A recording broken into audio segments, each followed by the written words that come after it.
Checkup. Let's check up. Pull up a chair for the Midweek Checkup now. Welcome to the Midweek Checkup. My name is Lindsey Blair, and I'm joined by Gilles.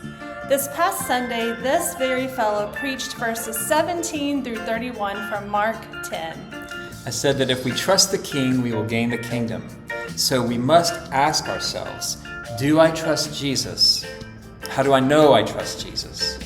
But if you missed the sermon or need help remembering, sit tight for the Midweek Checkup.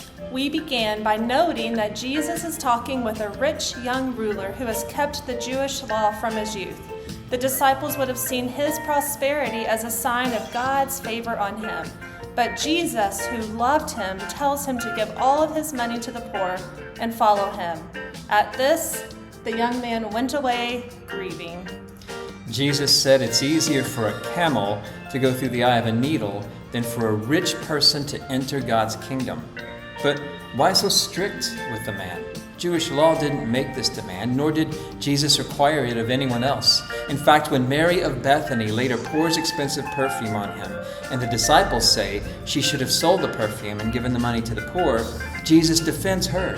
So what's going on? Mary of Bethany has a revelation of who Jesus is that surpasses most others. She knows that the hungry will be filled and the poor will see the King. She's demonstrating her trust in Jesus as King. Similarly, Peter demonstrated trust in Jesus by leaving behind his fishing net, his means of earning a living to follow Jesus. So what should the young rich man do? Trust Jesus. All that stuff that the rich guy got so heartbroken about was just clutter in the way of realizing childlike dependence. And that fear that he wouldn't be okay without his stuff was unnecessary. One of the greatest risks for followers of the Jesus movement was rejection from family and friends.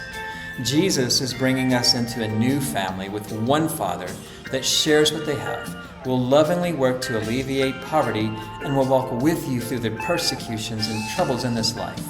A family that will share eternity with you after trouble and persecution is no more and poverty is erased.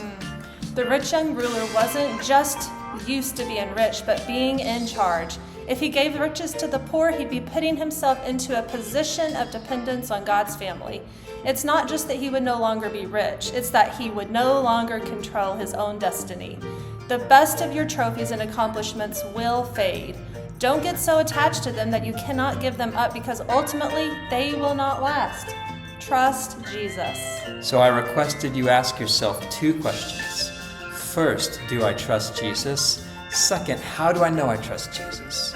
He knows whether you trust him or not, so the question isn't for him. It's not about proving anything to Jesus.